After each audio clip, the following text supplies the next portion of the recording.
Hello authors, I'm Joanne Morell, children's and young adult fiction writer and author of short non-fiction for authors.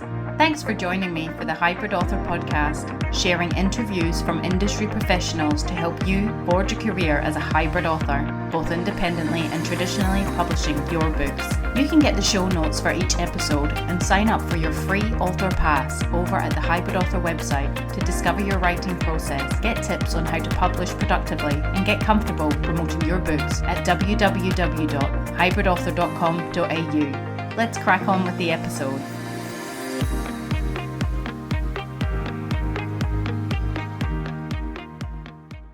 Hello authors. I hope you're all keeping well in whatever part of the world you reside and listen to the podcast in. Today's interview is with young adult author Sarah Epstein on writing suspense and hybrid authorship. Sarah is so generous with her experience and offers such a plethora of tips on writing suspense, balancing self-belief and self-doubt, having a hybrid author career, and much, much more.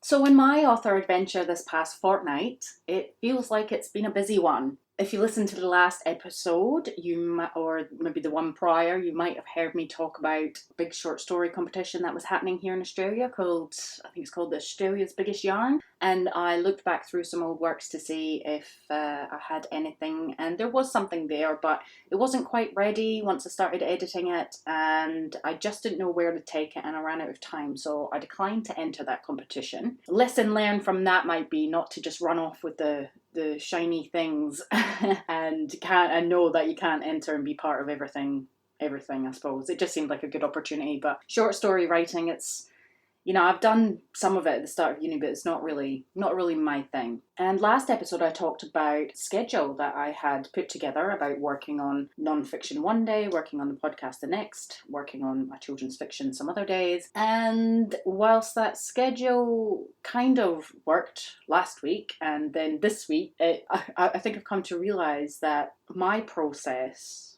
when it comes to writing is a very chaotic one.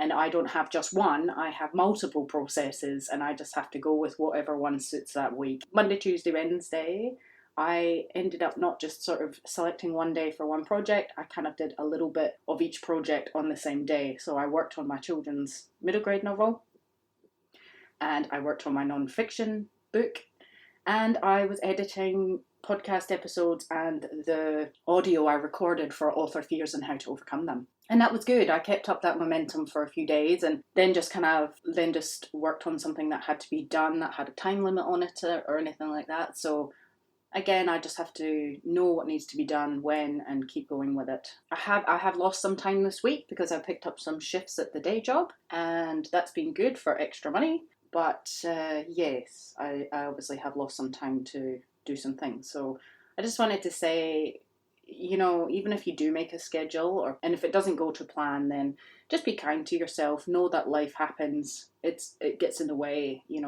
Obviously my day job was more important this week. There was other things that needed my attention, and that just has to come first. Finally, last week I had my second meeting with business consultant Kate, and we discussed where I was at with the formatting of freelance writing, quick tips for fast success, and the author fears and how to overcome them. So we have another date set where I'm hoping to have those formats done. Unfortunately, like I said last time, I'm still having problems with print, so I'm going to focus on getting the ebook and the audio formats completed and then make a decision around print. I will be doing a solo episode to do with printing through Ingram from what I've learned so far, because there's been a lot, and if it can help someone else, then yay.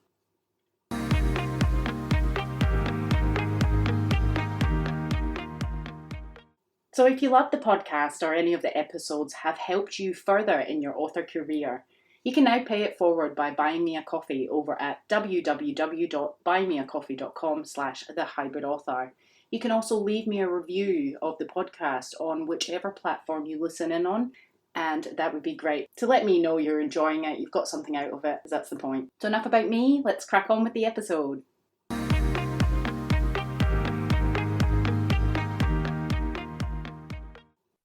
Sarah Epstein is an author, illustrator, and designer who grew up in suburban Sydney and now lives in Melbourne with her family. After achieving a design degree and enjoying a 25-year graphic design career, Sarah returned to her first loves of writing and illustrating. Her multi-award-winning debut novel, Small Spaces, has been optioned for film, and her second novel, Deep Water, also received multiple award nominations and has been translated into French and German. As well as dabbling in short horror fiction, Sarah has recently self-published 2 contemporary YA novels in her new Leftover Bay series, with 2 more novels due to be self-published later this year, including her newest YA psychological thriller, which we're all thrilled about. Welcome to the Hybrid Author Podcast, Sarah. Hello there. Thanks, Jo, for having me. Oh, you're welcome. So how is it you came to have a love of writing, and how have you ended up writing in the genres that you do?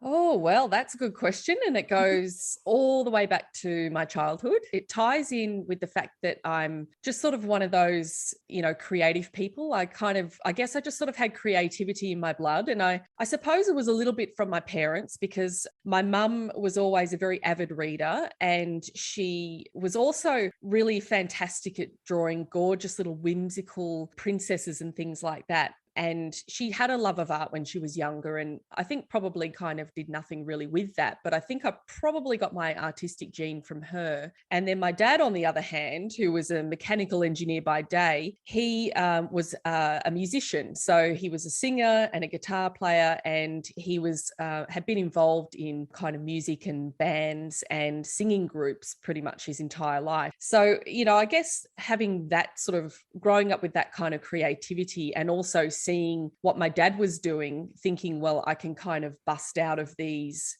norms, I suppose, of what I should be doing for a career. So it sort of nurtured my creativity. And I used to make lots of picture books and things like that when I was a kid. At the kitchen table, I would draw them, I'd write them. I'd let my little sister, the pest, sometimes come and, be co-illustrator.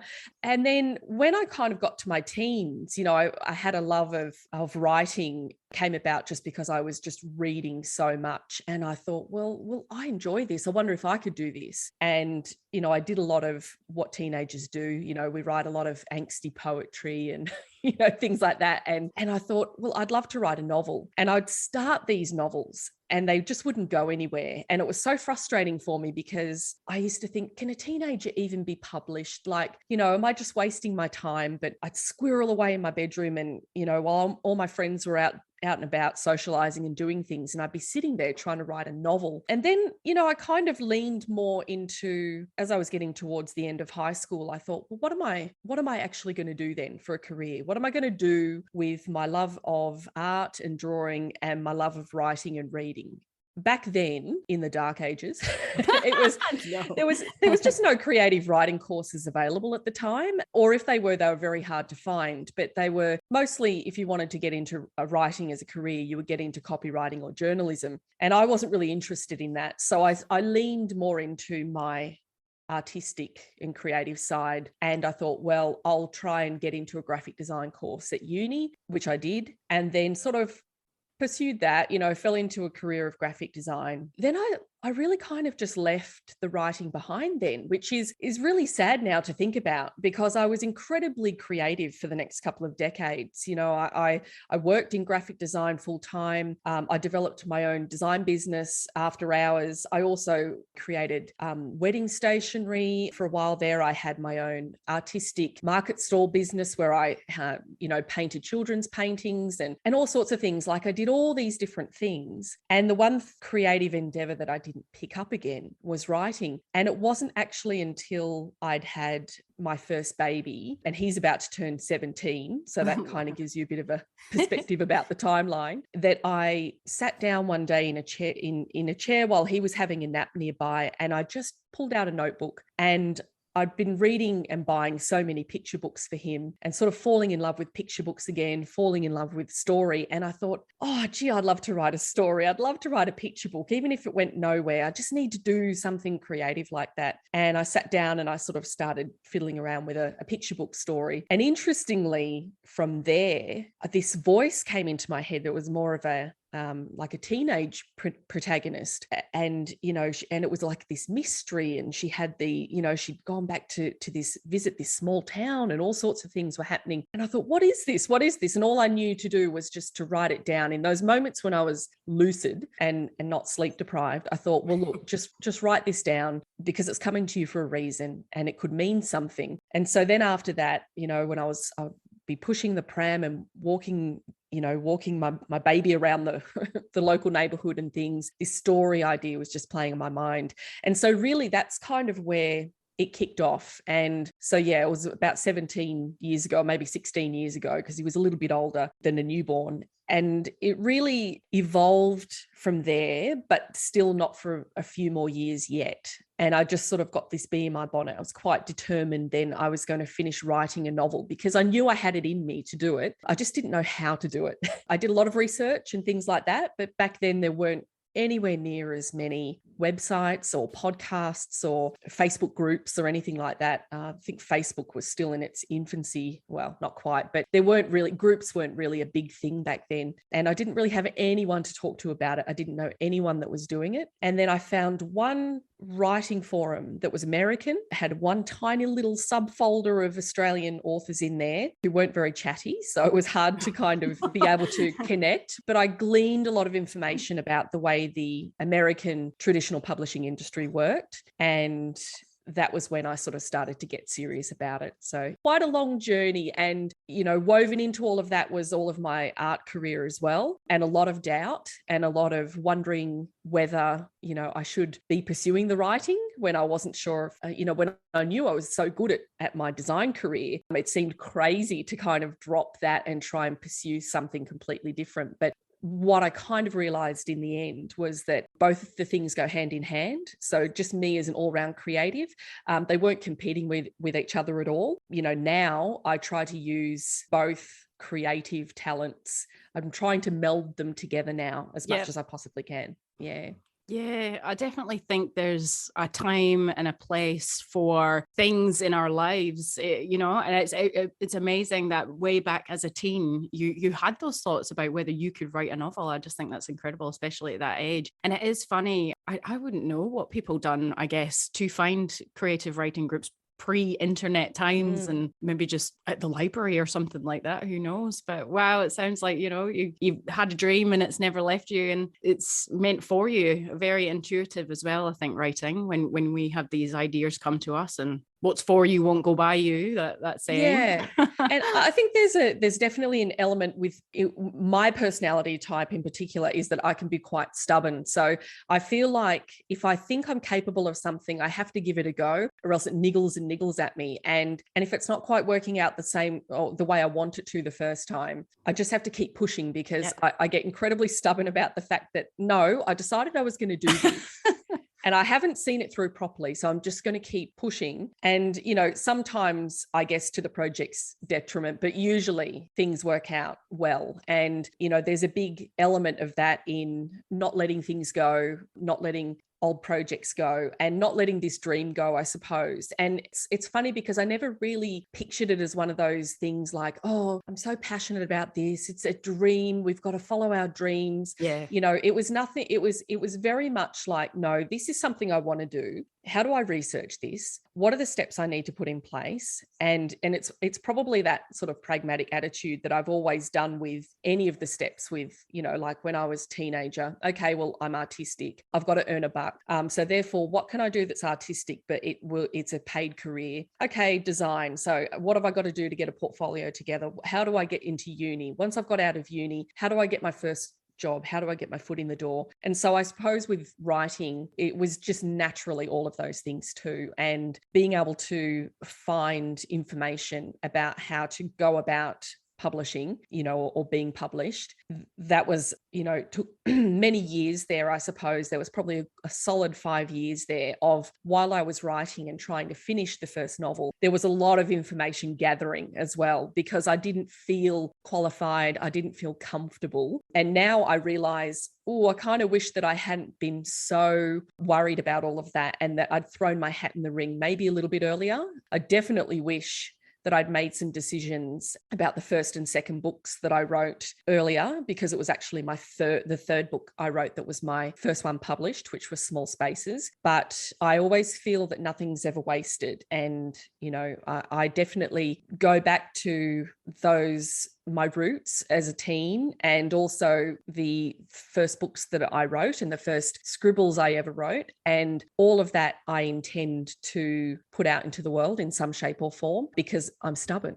Yeah. I just can't let those go. These are all, I think, traits of authorship, and a good author, especially to succeed in this industry. You have to be determined and you have to keep going, because it's not for most of us, it's not an overnight success. It's slowly chipping away, that getting better, constantly putting yourself out there. And I think I've never met an author that doesn't deal with self-doubt. I guess it's kind of putting your whole self on a page and showing it to everybody, and showing yourself to people, for them to tear apart or judge, which is just terrifying to many people. It's definitely a growth profession, I feel, and many of the things you've described I myself have felt. But I think back to that time and I just think maybe I wasn't ready to be there then, and you have to go through these steps to get to where you are now.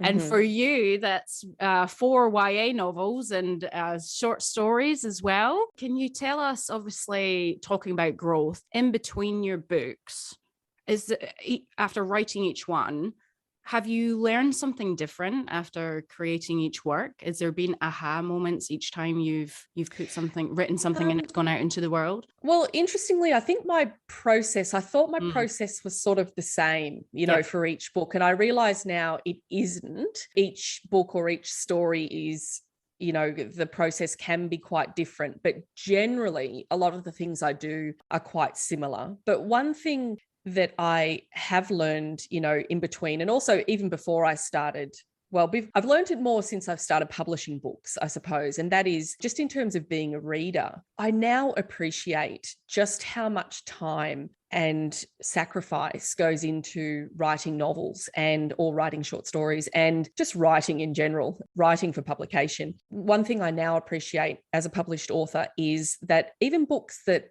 I'd read in the past and I thought, oh, that was not my cup of tea, or, that was a bit of a stinker, or if I was to rate it, maybe that might be sort of maybe 2 or 3 stars or something. And now, of course, I have an absolute appreciation for every single book. That it doesn't matter whether or not that was my cup of tea. The fact that somebody sat down and wrote a 65,000, 85,000, 100,000 word novel, I understand the time that took, the doubts, the sacrifice, the fact that they probably did it in between raising children or working a full-time job or juggling several part-time jobs, or even, having no income whatsoever, which is also incredibly difficult. I now have just a lot more appreciation for, when I receive a 1 or a 2-star review on something, I think, well, that's fair enough, because nobody owes me a 5-star review. Nobody owes me a career. Nobody even owes me a read, the fact that I'm just, throwing my hat in the ring and putting my book out there with everybody else. And so, but knowing that I'm going to get those lower reviews, and knowing that I've read books in the past that I didn't particularly love, but you can still be a successful author and you can still write fantastic books, or you can write books that some people think are not fantastic. And what it's taught me is that it's just given me more freedom now to not overthink when I'm writing the story. Oh, is this the right thing? Is this publishable? Is this going to hit the mark with the people that read my debut novel and loved it? Is this going to be what my agent wants, what my editor wants, what the publishing house wants, what the readership wants? There's so much pressure that you can put on yourself that you then just become locked up and you can't write. And one thing that I have been trying to do in more recent years is, and in between, every time I finish a book, I remind myself, okay, well, look, you can do this because you just did it again. Yeah. but what the reason why I did do it is because I had to block out the noise. And it's taught me from reading other people's books and from writing my own books that I just need to remember there is freedom in what I'm writing. And I'm writing this story for a reason. It came to me for a reason. And that reason just might be for purely my own entertainment or my own stubbornness, or the fact that I think it's a pretty darn good story. Yeah. We'll throw it out there and see what other people think. So I think that's just what I've now learned 4 years after my debut novel came out, is just remember that it's not going to be for everybody. And there's freedom in that. There's freedom then to just let go all the preconceived ideas of what this book is going to do, how well it's going to sell, how it's going to be reviewed, whether your other existing readers are actually going to like it, and just write the book you need to write. Because every single author that I admire has got books that some of their readership, one minute they've given one book 5 stars, and then the next book that person's brought out, they've given it 1 star. Oh, I'm so disappointed. But, I appreciate the body of work that author has put out. And I like to think that in, looking at this career as a marathon instead of a sprint, a lot of people say, oh, you're only as good as the next book you release. And I don't believe that. I believe you're as good as the body of work that you produce over the lifetime of your writing. So, it's put my mind at ease a lot now when I'm drafting, to just think there's somebody out there that I'm writing this story for, and I'm going to find them only if I complete it and put it out there. Yeah. Would you say in a way you're writing your stories for yourself? If you enjoy it and you think it's good, then that should be good enough. I think so. I mean, I think all writers, their first reader is obviously themselves, because you live with this book for so long and you read it over and over and over again. And, you read it so many times before you even give it to anybody else for any kind of feedback. So you have to love it yourself, for sure. I think we write books for ourselves, but I also, because I'm not writing, for the age group that I currently am, I write for teens. And so while it's a story that I'm enjoying creating, I'm also writing for teenage me, and I have to tap into teenage me because that is my readership. Yeah. But I do have a crossover readership. So I do have a lot of adults that also like to read my novels, even though they are technically, they are YA, not technically, but they are YA, technically for teens. But YA readership is, it straddles everything from tween readers all the way through to, anyone, the elderly, it really spans the full gamut of readership. So, so I suppose I am, when I'm crafting these stories, it's very much, is this a story that I am enjoying reading? Because I think you wouldn't get very far if you're not enjoying reading and crafting that story. I think if you're forcing something, thinking, this will make me some money, or I'll find a bunch of saps that'll enjoy this trifle, that it's not going to be a good book. So you do need to make it the best it can be. And I think the best gauge of that is whether you as a reader enjoy the twists and turns of your own story. That's it. Would you even say, obviously talking about process, and you touched on each book and you quiet out the noise, that having a bit of self-doubt is part of the process, and that you could almost, you're getting these voices coming in, this is not good enough, this person's not going to like it, this person, to kind of stand back and be like, well, this is normal, this is a liar. This is part of the process, and I'm going to succeed. Like you said, you've done it before, so you can do it again. Yes. Well, that's the thing, is that you do have to see that end goal and know that you can actually do it. And that's why it's really hard when you write your first novel, and that's why often people's first novels can take, years to write, because you never think it's finished, because you haven't got anything, you can't gauge whether or not it's ready, because you haven't done it before, and you haven't had other people read it and say, yes, this is ready, or yes, this is publishable quality. And I think with those little voices, we all have the little devil and the angel on our shoulders. And I think you have to listen to them evenly, and I think as writers, we always lean into listening to the little devil that's telling us that what we're writing is rubbish, that nobody's going to like this, like imposter syndrome, like, oh, what makes you think you can write this? What makes you think that you can publish this, or even, hope to ever get onto an awards list? I mean, you're just some person sitting there in your spare room or at your dining table or whatever in your suburban house, but that's who we all are. I mean, writers aren't some special breed of people that, that live in, extraordinary circumstances.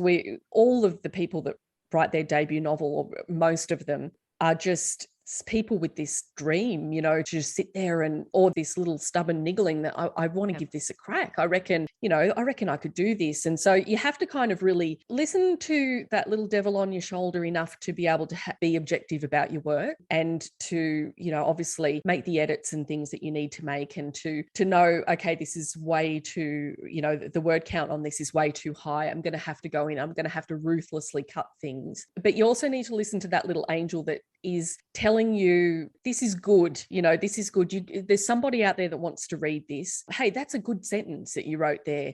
Or, you know, to be pleasantly surprised by your own words. And I find the best way to really be able to evenly gauge, you know, the devil and the angel on your shoulders is to just put the work away for a while. And then when you pull it out, it's so easy then to get honest, an honest opinion of your own work, because you can tell straight away, oh, that line's an absolute stinker, or, oh my God, what, you know, I've used the word just, you know, 15 times in one paragraph. The good voice in your ear is telling you, this is actually better than what I thought. You know, hey, I actually can write, you know, or, hey, that's pretty good, but I know now what would make it better. And so, yeah, I think we've all got to listen to those voices, and you've got to just not get swallowed up by the negative one, because that is the easiest one to lean into, unfortunately, especially when you're tired, you're stressed, you're maxed out in terms of energy levels and things, and you're parking yourself in front of your computer to try and work on this novel at, you know, strange hours in and amongst your other life and other things going on in your family and your work. And the easiest thing to do would be to say, you know what, I can't do this. I'm just going to walk away. And so, yes, as we were saying before, that bit of stubbornness that all writers need to have is definitely to get your butt in chair as well. Balances it out. That's it. Yeah. Well, thank goodness you didn't listen to the negative voice too much, and you have produced the works you have, which are all fantastic. Oh, it's a battle every day. So, you know, Small Spaces, psychological thriller, Deep Waters, a mystery, and YA contemporary. There's a lot of different genres there. Were those the kind of books you read as a teen that you now that shape your writing today? Well, funnily enough, that's exactly the type of books I read as a teen. So I read quite widely, but I definitely distinctively the two series that come to mind, or the two types of genres in series that come to mind, were I would read a lot of point horror books, which were, you know, sort of little slim volumes, all in a kind of a series, different authors, but they were little horror novels and Christopher Pike novels. And so they were YA horror back in the day, back in the 80s and early 90s. And then there was, of course, Sweet Valley High and Babysitter's Club, which I adored. And I adored them because I love series. And so I think that in amongst some of it, where I was probably eye rolling a little bit at the Sweet Valley High storylines, and a lot of it's not really even relatable to us as Australian teens, but fascinating. I think that's why I liked it. Oh, my kindred spirit with you there. I had shelves full. My mum was sick when we moved back from Scotland to Australia, and she had to sell them for like a quarter of the price. But do you remember you ever find, and I loved them all. I loved the Sweet Valley High, the middle grade, the kids. I think they had University, like she really went to town. But I feel like she repetitively used the description of the twins throughout every book. Do you remember that? It was the same sun-kissed golden hair with the gold necklace. And I think there was a lot of element of that repetitiveness, which, you know, they had to do in case, you know, somebody came along and discovered the books and picked up number 21 to start reading. You know, they had to kind of ground them in the world. But for all of us who read every single one we could get our hands on, it did get repetitive. And you know, they were... Yeah, it's funny because my reading taste was so kind of, you know, as a teenager, I think the Sweet Valley High and the Babysitter's Club side of me was, you know, me clinging to childhood in a way, and then the darker stories were me sort of stepping into adulthood. And so it was kind of this little battle there for a few years of me being completely cynical about things like Sweet Valley High, even though I was still reading them avidly, but then also leaning more into the darker horror books. And my mum just had bookshelves, you know, shelves and shelves in our house of horror novels, and, you know, Stephen King and James Herbert, Dean Koontz. And so when I would run out of things to read, that was my go-to thing. I sort of would, kind of try out what it was like reading my mum's horror novels. And of course, I grew up in the 80s, so we were already watching horror movies as, it was just the thing you did. I mean, I remember being really young, probably 10 or 11, when my parents let me watch Alien for the first time. Wow. And it was just something we did then. It's not really something I would do with my kids now, but although my kids are now almost 15 and 17, and even now I'm sort of questioning, oh, is this a bit dark for them? When I think, God, what was I watching when I was 10, and 11? Oh, you're lucky that you had horror books from your mum. I would have loved. I had Mills and Boons. Oh, did you? Yeah, my mum wasn't into those, funnily enough. She was a big book club fan, where Doubleday Book Club, where they would send the books to your house, and you'd pick what you wanted to keep and you'd send back the ones you didn't want. And we had all these beautiful hardbacks. And I think probably that, reading a lot of those darker books definitely is what influenced me when I sort of started to, first start writing. Because of course I was dabbling with this picture book idea, but then I had this mystery idea coming to me with this teenage protagonist. And what started out as kind of a lighter mystery almost could have been upper middle grade. It was quite sort of innocent and sweet. It gradually became darker and darker the more I worked on it. And that book wasn't actually Small Spaces. It was a different novel, and it was a mystery. And then it became kind of a dark suspenseful mystery, I suppose. Pretty much what Deep Water is now, because it is deep water. So that book was one that I then completely rewrote from the ground up several times, and in the end it became Deep Water. So nothing is ever wasted. That was, I worked for a really long time on that book, and I learned a lot. It was the book that I learnt the industry with, and how to write, and how to edit, and how to rewrite. And I just couldn't actually let it go. So even though after that I wrote, and funnily enough, again, it comes into it again, where then I wrote a light contemporary novel, and that one didn't go anywhere. But then I wrote Small Spaces. So I've been up and down like this roller coaster of alternating between light and dark books. And I think that's just my personality, because anyone that, has ever seen a photo of my studio, for instance, and it's very bright and colorful, and my artwork is very, colorful and sort of humorous and funny, and like, I love color. And I wear a lot of black, considering I'm the person that loves color. But it's just those are the different sort of shades of a creative personality, and so I love writing lighter and funny books.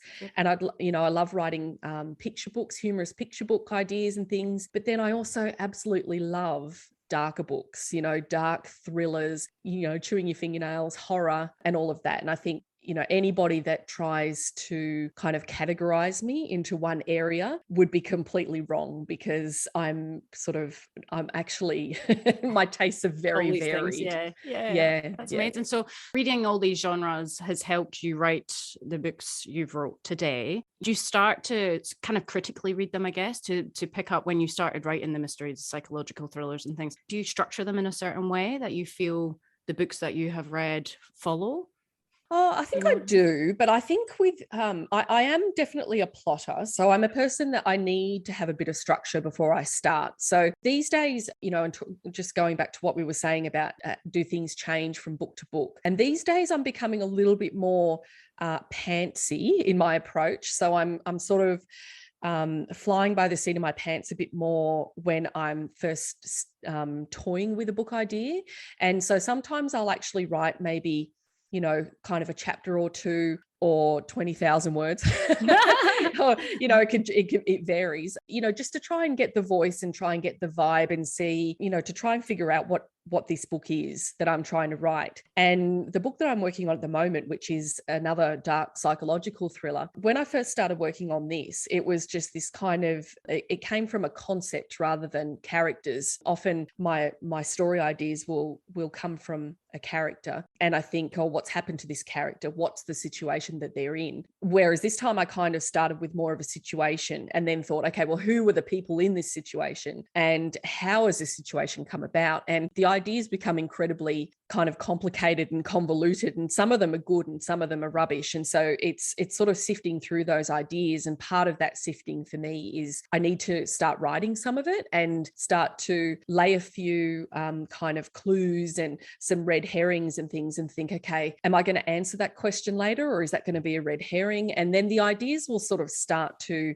keep building from there. And I'll write a lot of notes, and then I'll write and sometimes I'll jump forward and I'll just write a scene. And I think, I don't know what this scene is exactly yet, but it is so incredibly creepy. It's got to be in the book. Yeah. So I'll write the scene. And then sometimes I then have to work out, well, how am I going to get my characters from A to B? How are they going to get to that scene and make that scene relevant? Because I don't want to cut that scene, you know, and this is all part of writing, because it's not a case of like, you just sit down. I mean, it might be for some people. For me, my process is not sitting down and saying, okay, here's the beginning, here's the end. I'll just write, see what happens, and just work my way through. I'll throw in some complications. Often I have a big question that forms like, I guess it could almost be the log line for the book, like the quick elevator pitch. And I might not have even got the entire story worked out yet, but I will then figure out, well, how am I gonna answer that question? How am I gonna get there? But how am I gonna do it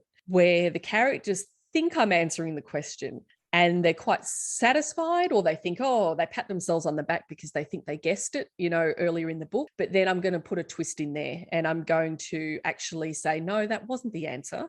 This is the answer. And so those are all the kind of things that play on my mind as I'm working. And so I have to have some kind of framework for that and some kind of structure. And so often what I'll do is, you know, just going back to my creative background, I often will have to, you know, write things out in sort of chart form or index card form and color code things, color code characters, okay, and lay it all out on the floor or on the table. So I can sort of see it as a visual snapshot and think, okay, well, that character's color coded pink. Now, there's no pink for the entire middle of this book. Like, this character's just gone AWOL. I'm going to have to bring them back in. What can I give them to do? And what can I give them to do that is pivotal to the plot? And then pretty much all the scenes then that I will create, I don't really create anything, I like to think, that is superfluous. So it has to have a point in the plot. And if it doesn't, I think, well, is it kind of expanding on the character? Is it illustrating motivation? Is it doing something, or is it dropping a little clue that then I can open up and talk about more later? So every sort of scene and character has a job to do, well, particularly in the thrillers and the mysteries that I write. When it's the more contemporary novels, I think there's a little bit more freedom there for me to kind of just enjoy the characters a bit more, because they are really just character-driven stories.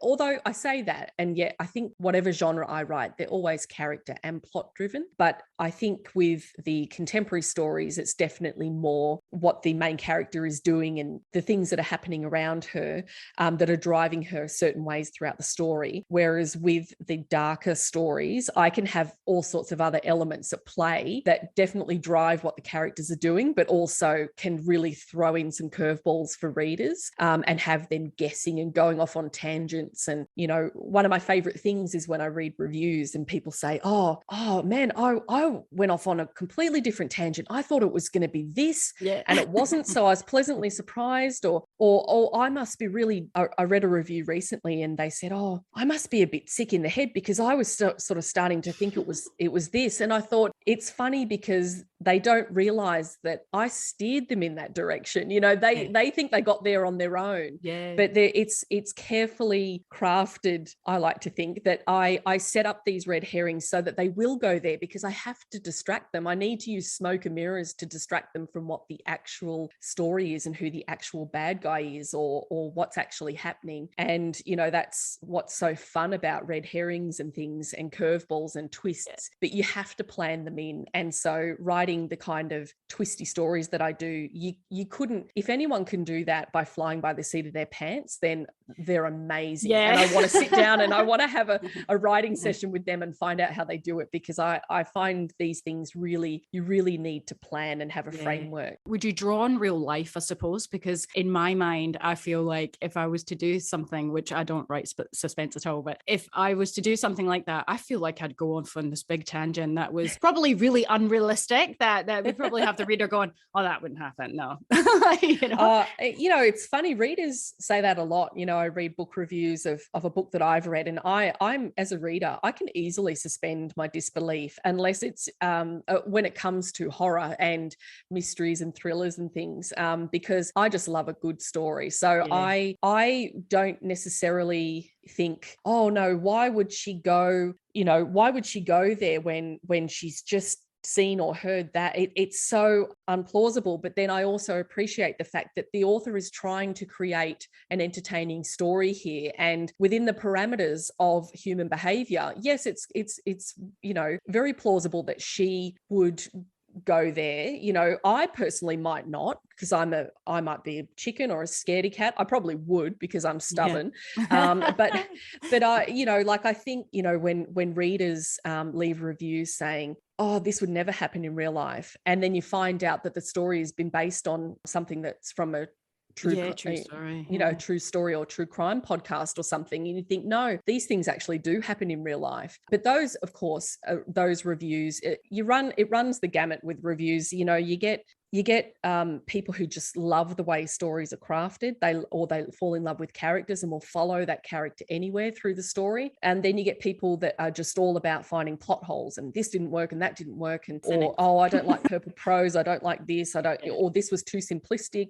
And you definitely can't craft a story based on your past reviews. You can craft a story knowing what your readership that you have created through your own words, what they enjoy, for sure, because you think, oh well, I know they like this in the last novel, so I'm going to do a bit more of this, or I know they enjoyed this, so I'm going to kind of step it up a notch in this one, and I'm going to blow their socks off, So I think you kind of just approach stories differently, but you can definitely use your past experiences to kind of make smarter decisions about how you approach the next book. Yeah, for sure. Well, you create absolute page turners, and I've read your books as well, and I'm just always, I could not put it down, honestly, in one sitting. So can you share tips with our hybrid authors, the ones that are looking to write suspense and page turners? Do you have any tips you want to share of how you've obviously just shared all the things that you do? Is there anything specific that is a do and a don't when it comes to writing this kind of suspense? Gosh, I don't know. I don't know if I don't really feel qualified to say what to do and a don't, but I do think that I think anyone that wants to write in any genre that you're choosing, you really need to read widely in that genre. So, because there are certain hallmarks of genres that the readership is sort of expecting. So, I think when it comes to things like thrillers, pacing is obviously very important, and sort of that rising tension is very important. Red herrings are very important, and they don't even have to be particular, it doesn't have to be littered with red herrings. That can also get a bit annoying, because, you might often, sometimes I read a book and that somebody's sort of set up some dodgy character and it was just a red herring, but then this person's disappeared. And so you're able to know as a reader, oh, well, that's going nowhere because that character's just disappeared. But I think everything, I think you definitely need to just kind of read widely in that genre, and you need to look at the hallmarks. You need to know what the readers are expecting, because it's okay to have a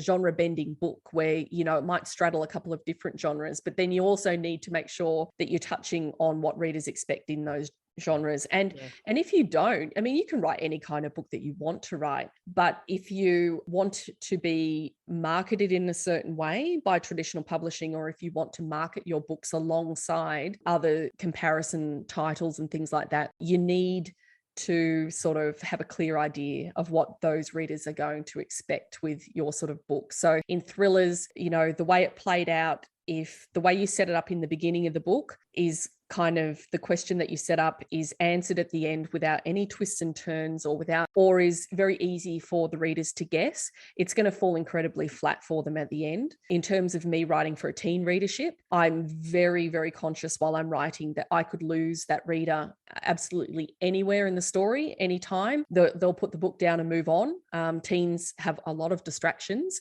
They have a lot of other things that are more appealing, whereas adult readers, to a degree, depending on what kind of a reader you are, you will kind of see a book through, I feel like even if you skim read the second half, you think, oh no, I should, because I've started reading it, I'm going to achieve this, I'm going to read this book, for good, bad or ugly. But teen readers won't do that. They'll just put it down. You know, they just go, DNF, this didn't hold my interest, and move on. Because there's so many books to read in the world. You know, I don't actually know why we don't do that more often, to be honest, but I feel like we just think, well, we borrowed this from the library, or we paid good money for this, we should see it through. But in all fairness as well, though, there's been books, because I know some people are like, if they're not enjoying it to begin with, then they'll just ditch it, like you're saying. And without that, I have to see it through. Like I've read books and then they do fall short in the beginning, but then they grab your interest in the middle and you can't put it down. So it's always a bit, but it's about not giving up. And all books, there's many books that,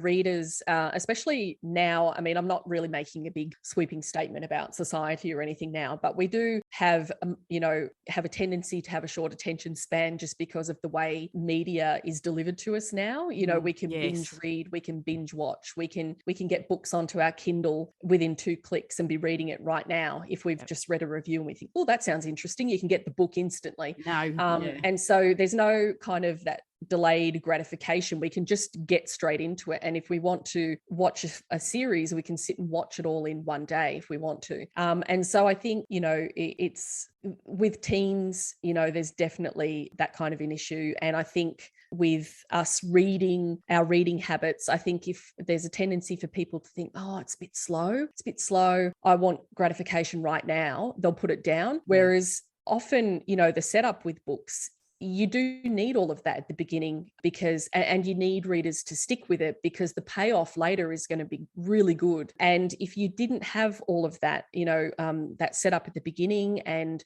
exploring the characters in their present day state, you don't need to start a book off with a huge bang. It's good to ease into it, because if you took that out and you started with a bang, then readers are going to say, you'll get all these reviews saying, oh my God, the pace, I couldn't even take a breath. It was full on. Yeah.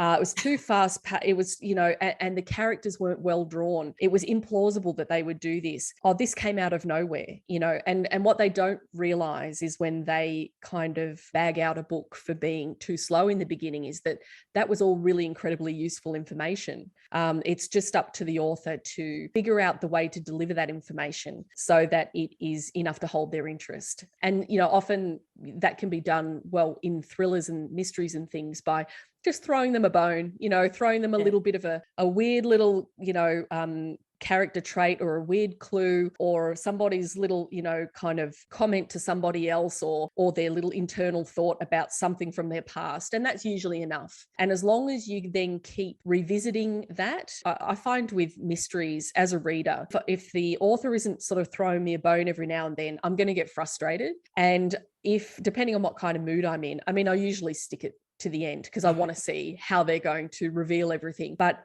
I can understand why some readers throw the book across the room and go, forget it. Because if you don't answer some of the questions that you're setting up in the beginning, and then you're just going to answer them all at the end in one big rush, it's like readers will just be frustrated that the whole book was just one big long sort of series of questions.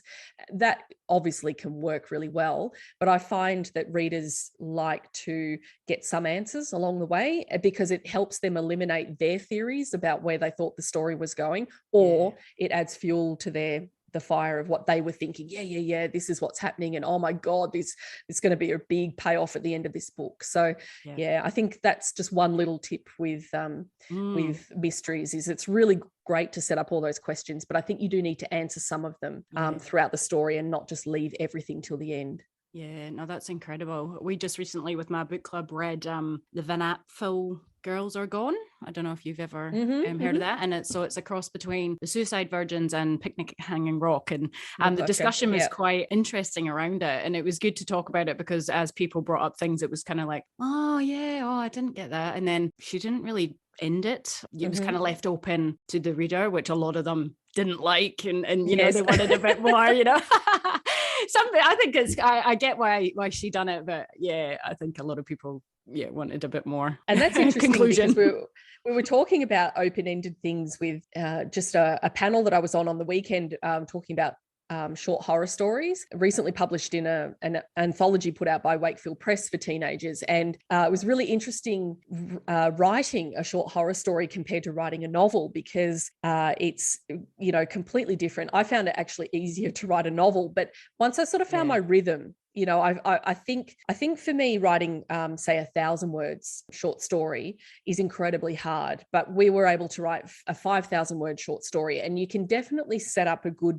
you know, beginning, middle, and end in a short story of that length. I find that's quite a comfortable length. You do have to kind of watch that you're not waffling too much and that sort of thing, but definitely something that seems to be common in short horror stories and also short horror films is that open ending. So you don't know exactly what's going to happen next for the characters, or it ends incredibly abruptly and shocking, you know, and that's something that I kind of, when I was needing to write these short stories, I watched a lot. I do watch a lot of short horror films on YouTube. There's a couple of different channels and they just publish, you know, a lot of sort of 6-minute, 10-minute, 15-minute short horror films. And it's really great to see the screenwriting, you know, to see the writing in those short films and see how they're structured. And they're all very different. And some of them, honestly, you've watched something for 12 minutes and it feels like you've been sitting through a 2-hour feature film. Wow. You know, it's just been so well done and you become so invested with the characters so quickly. But often one of the things that happens is that it ends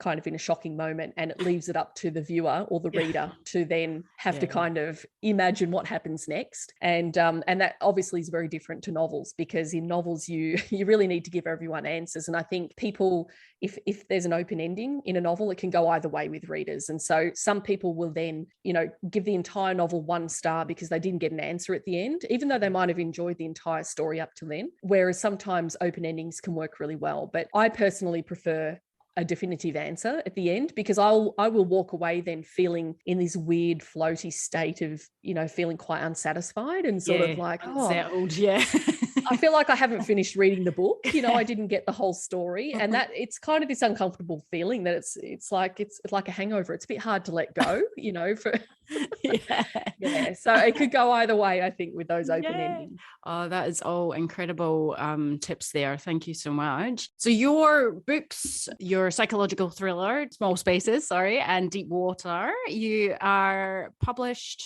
traditionally. You started out in the traditional publishing route. You're with some big publishers, Walker and Allen and Unwin. How's your experience been with different publishing houses and the traditional side?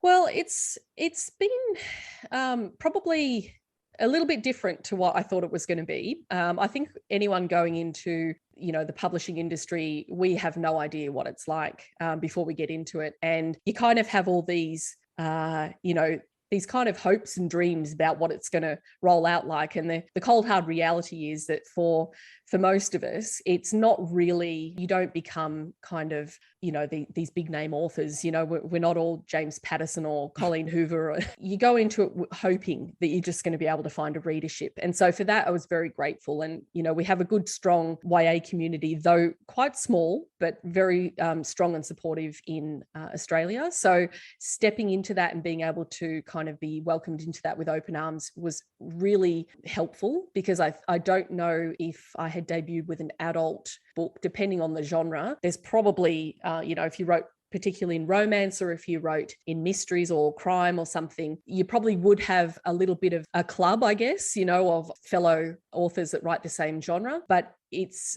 in YA, we're lucky in that we write across all sorts of different genres, but we're all just very supportive of each other, regardless of what each other writes, just because of the teen readership that we all share. And so I sort of went into, like with Small Spaces, I obviously was quite blown away by how well the book did. You know, it sort of seemed to find readership. It sold well, and it, you know, it was nominated for a lot of awards and it won some awards, and also it was optioned for film. So none of this, I wouldn't have thought any of this would happen to me. I went in with really, you know, I really tempered my expectations when I went into the kind of hoped for the best, but I sort of had read and researched enough, and it was my 3rd book. So I'd already been through the mill with 2 previous manuscripts that went nowhere. And one of them, my 2nd manuscript, was I did find an agent with that one in the US, and it got rewritten for the US audience, and it went for a year. It went on submission to, you know, like probably like 100 publishing houses or something. Yeah, it didn't go anywhere. And when I first started writing Small Spaces, my US agent said, you know, like, what is this story that you're writing?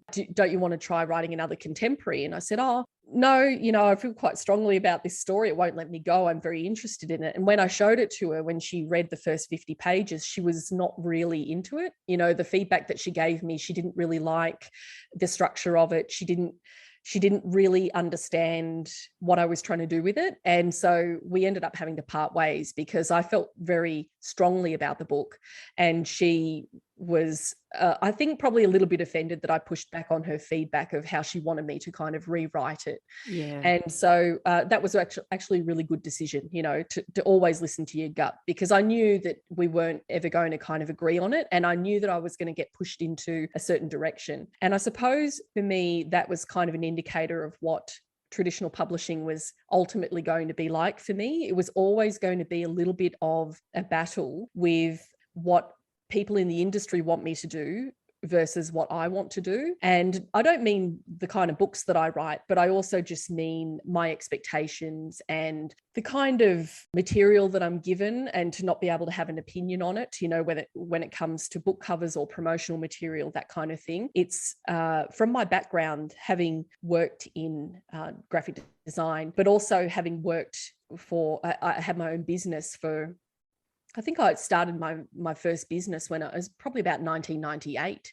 part-time. And over the years, I've worked in full-time, part-time in my own business. So I'm quite, I have an entrepreneurial mind and a small business mind. So to kind of get swept up into this industry that works a particular way, I've actually found that incredibly difficult. Yeah. And for a while, I would sort of try to convince myself, no, it's cool. I'm okay. I can do this. I can do this. This is what people say it's like, Yes, I don't really, didn't particularly like those cover concepts I was shown, but I'll just kind of politely give my feedback. And, and it became increasingly obvious to me that I am a person that needs more control over my own career. And I was finding it very hard to give my opinion on things. And, I was being professional. I was being businesslike about it. But what I was finding was the sort of responses I was getting from people who worked at publishing houses was, oh, authors don't really usually get to sort of have a say about this, or authors don't really usually have an opinion about this. It's up to the sales team, or, and I thought, oh, this is the way this industry works for sure. But it doesn't mean that I necessarily have to kind of conform, like fall in and do what, sit in a corner and twiddle my thumbs and kind of hate what they're showing me. I do need to say, to sort of mention, oh, do you think maybe this or that? And I sort of felt like I was becoming, I hated the idea that I was going to be labeled a difficult author or something like that, oh, she's difficult because she's always pushing back on things. Because for me, my career is obviously more important than any one publishing house, because I've now had work published by 3 and I'm publishing my own. And so to me, it was more important to look at my career as a whole, as the marathon, not the sprint. And I think with traditional publishing, there's a lot about debut novels. They go all in with these debut novels, but do they really help authors, the majority of authors, then build their career with subsequent books after that? So I ended up moving publishing houses after my first book because I felt like I really needed, there was some upheaval anyway at the publishing house that I was with my first book, where all the staff that I worked on with that book all left or were made redundant. So I didn't actually have anyone really there that worked on that first book with me. So I felt like it was an opportunity, and I wasn't locked in with a contract. I didn't have an agent at the time. So I ended up moving publishing houses, and I saw it as an opportunity to level up. Because I was really interested, I thought, well, look, some of the problems that I had with the first publishing house, I'd like to think that, well, the new publishing house, it's a clean slate. And in the end, what became evident to me was that it was probably the problems that I have are just problems with the industry. So it's just the way things are run, and that I don't particularly like the way the traditional publishing industry works in many aspects. It's been very kind to me. It's been really great. I've worked with some fantastic people, but I really found that lack of control for my personality type, and me as an entrepreneur and as somebody that's trying to build a career and a big backlog of books, I was finding it really difficult. And also the really long lead times on everything in traditional publishing, to submit especially a book with COVID now. Yeah. And to have it think, okay, well, this isn't going to come out until I'm, like for another 18 months, and I thought, oh,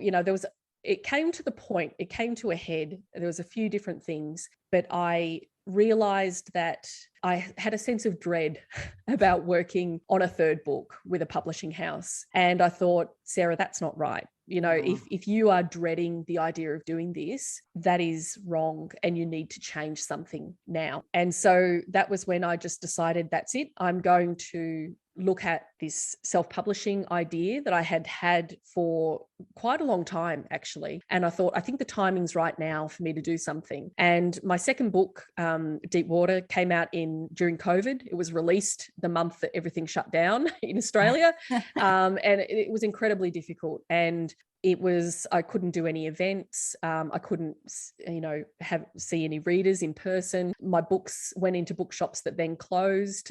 People were not able to browse them on shelves. There was, for many reasons, it was a very different experience to my first novel. And I thought, I sort of saw a bit of a downward trajectory happening. And I thought, well, if I bring out the third book, is this going to happen but worse?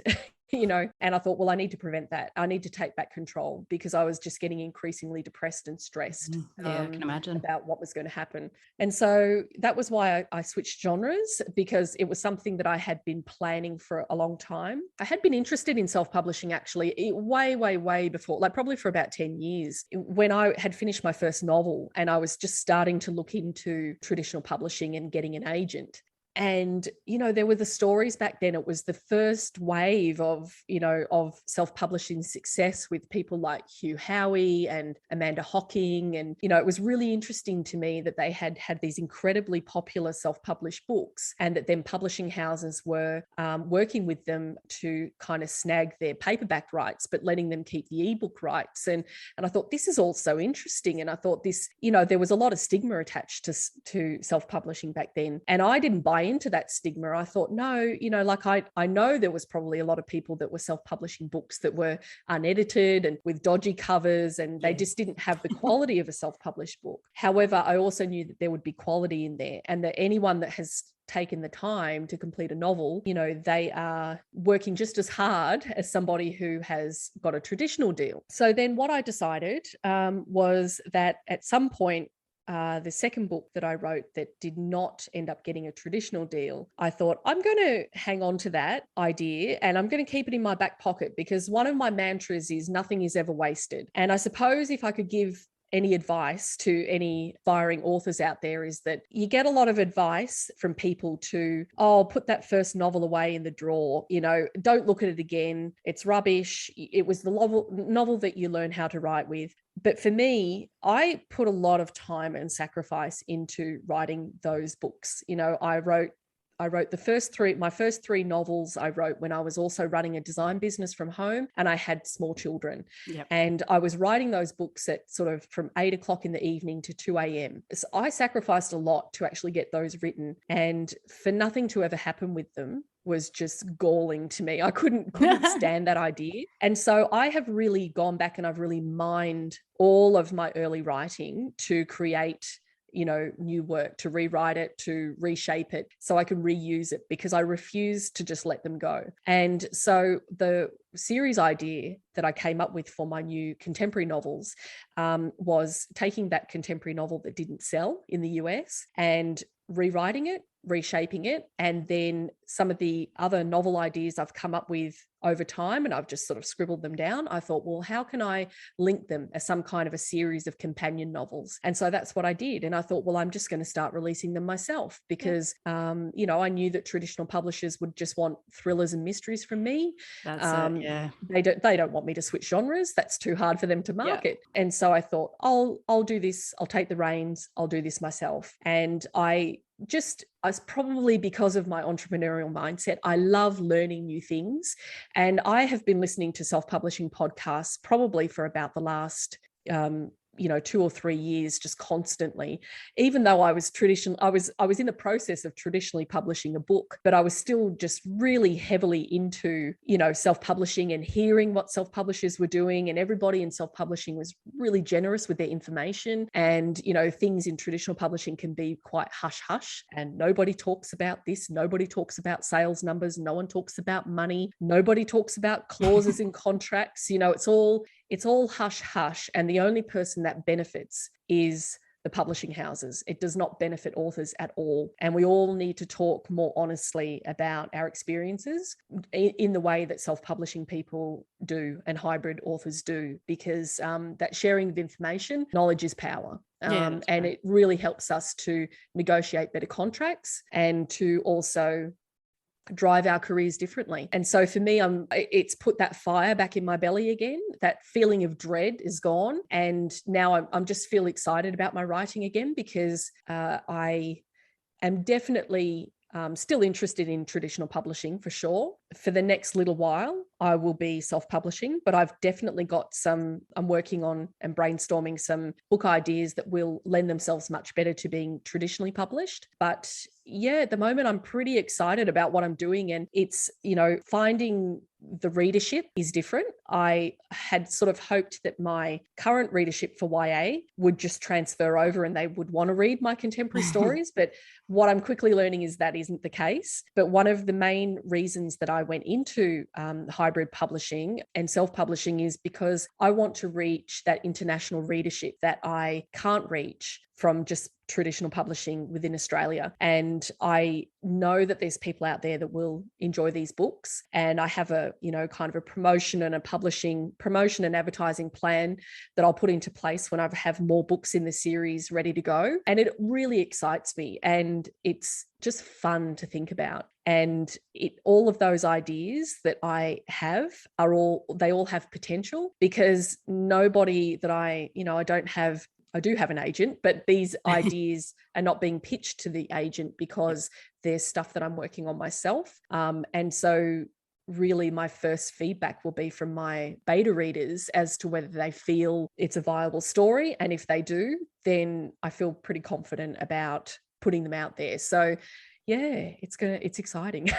Yeah, that's fantastic. That's so good that you're getting so much passion and pleasure and thrills from being a hybrid author. And I think that's what's good about it, is that it suits different personalities for people who want to do both or it all, really. And I think, especially from even talking to you in the beginning of the podcast, and you said, you've got picture book ideas, you've got different genre ideas. And I think, traditional publishing houses tend to want to put you in that little box, unless you end up with another publisher, I suppose, for something else. But they, like you said, they want to market their own things. Your agent, are they aware that you're doing this? And then do they want, because you're not pitching it to them, do they want to see it though?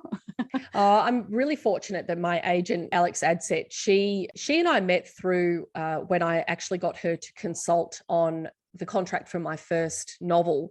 She did an independent consultation of that contract for me. And then when I had my second contract in hand, I actually approached her and I said, would you be interested in taking me on? Which she did. And then since then, I have gone this way with the self-publishing, but I know that Alex has other clients that are traditionally published as well as self-published. So she already works with people who are hybrid authors. So I knew that she would be supportive of it, which she is. And she's always saying, look, if there's anything you want to, just bounce ideas or anything, let me know. So it didn't become an issue, which was great. And she obviously explained to my publishing house, well, Sarah's doing this now for the next little while. So there hasn't actually been any pushback. There might be some noses out of joint. I don't know about them. That's good for me, because it actually doesn't really affect what I'm doing. I wouldn't change the process I'm currently going through, worrying that I'm going to be blacklisted in the industry or anything like that. I mean, I certainly didn't keep anything like that in mind when I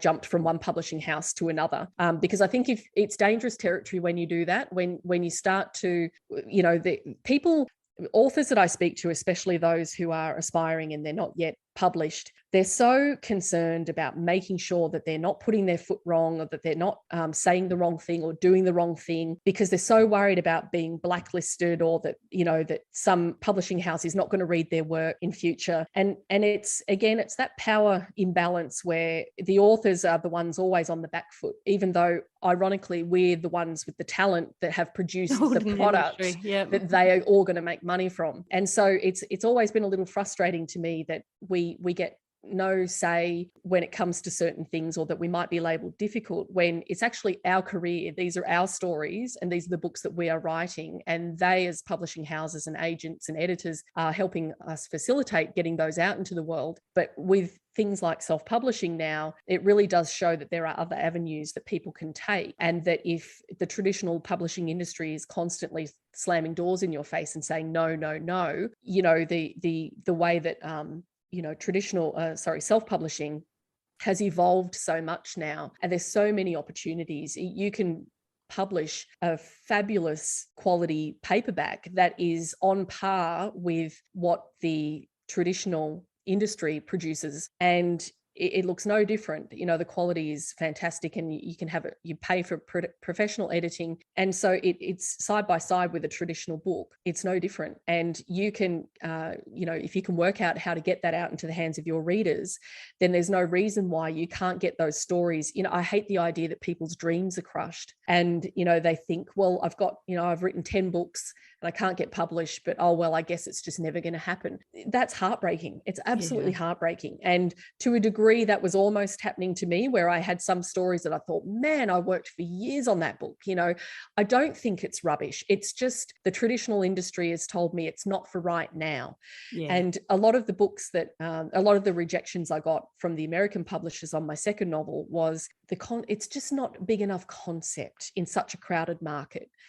And I thought, well, fair enough. But you know what? They don't all have to be high concept books, because there are quieter books that succeed perfectly well. But that's what traditional publishing houses want. They want something that is going to sell easily in volume, and for people to hype up and get excited about. And so it needs to, have a great tagline. It needs to have a great synopsis. It needs to have a great hook. And so, but there's no reason why all of those things can't work for you if you are a self-publisher, or that if you choose to self-publish some books and then also then go hunting for a traditional deal for some other books. So, and that's what's really exciting about it to me. I get, it's funny how I feel like I'm a completely different personality. If you had spoken to me 2 years ago when Deepwater came out, and the end of the editing that I did for that book was incredibly stressful. I became ill as well, and it resulted in me needing surgery, but it was a really bad time.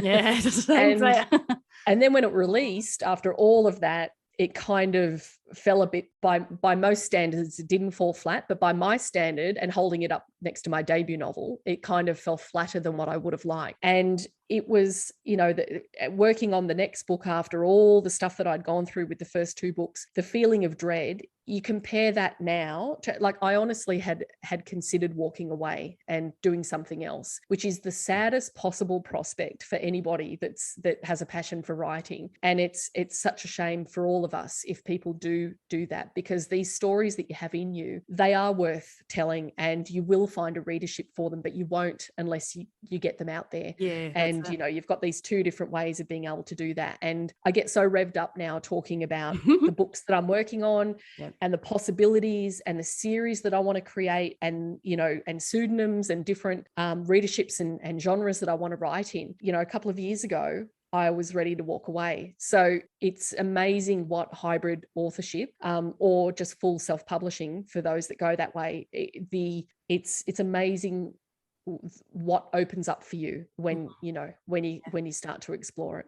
The freedoms, I guess, that absolutely, those feelings as well. It's amazing. I'll just ask, do you do your own covers? Is that where I do? They're fantastic. So that's where your design and your writing are now gelling. Exactly. And so going back to what I was saying about always looking, I was always wanted opportunities where I could meld my, the writing and the art. And this has been a way I can do it, and creating, kind of just promotional items, bookmarks and postcards and art prints. And eventually I would love to look at self-publishing picture books, because I just, there's a couple of picture book ideas I had, and I tried really hard to try and get something happening with them. And that they have gone out to industry people, and just nothing's happened with them. And I just refuse to just forget about them, because even if I sold just 2 copies, you know what? I did it. I did it. I put it out there. I sold 2 copies, probably to family members. But it's there. It exists. It's there for people to purchase or to get for their library so that kids can read it. That's another part of my plan going forward. And the mindset that I was in before I started hybrid publishing was, it's never going to happen for you, Sarah. Just let it go with the picture books, and the stubbornness in me, I just refuse to do that. But yeah, I'm always looking for more opportunities to meld my artistic side with my creative writing side. So this is perfect for me with self-publishing, because I can do covers and I can work on my website and I can do the formatting inside the book and I can do all of the book swag and promotional items. And it's all that quality control that just me, I get to do it. Full control, which is the way I like it. Yeah. Oh, that's incredible, Sarah. Oh, honestly, I'm absolutely blown away by everything you've said, your expertise and your excitement and passion. Thank you so much. I could steal your time and talk to you all day, but we have run out of time. But thank you so much for sharing all that you have. Where can our hybrid listeners discover you and your books on and offline? I think probably the best place to find me online is on my website, which is sarahepsteinbooks.com. All of my links to social media are there. And I have a books page, which shows all the books the books and the short stories that I currently have available. I also have a newsletter link on there, which I currently give away a free novella and also a free horror short story to subscribers. And I'm trying to send out a monthly newsletter, which is where all of my news will come through. I also will talk about all of that on social media. And for my 2 traditionally published books, Small Spaces and Deep Water, you can find them in all Australian bricks and mortar bookshops and libraries. Wonderful. Well, thank you so much again. Thanks so much, Jo. It's been great.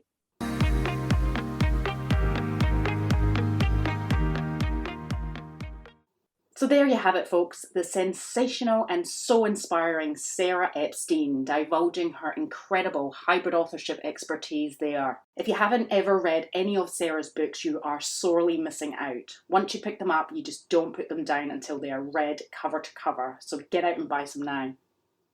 Next time on the Hybrid Author Podcast, award-winning middle grade and young adult fiction author Shirley Marr on character voice. Shirley has recently won the Western Australian Premier's Book Awards Prize for Writing for Children with her middle grade magic realism novel, A Glass House of Stars. Shirley shares how she came to write such compelling character voices and how she manages to keep those voices represented through the pages of her book, why she chose to write in second person point of view and what she wanted to achieve through using this character style, how author voice differs from character voice, as well as sharing her tips for authors looking to create and capture their characters' voices on the page and more. So best of luck in your author adventure for the next fortnight. That's it from me. Bye for now. That's the end for now, authors. I hope you are further forward in your author adventure after listening, and I hope you'll listen next time. Remember to head on over to the Hybrid Author website at www.hybridauthor.com.au to get your free author pass.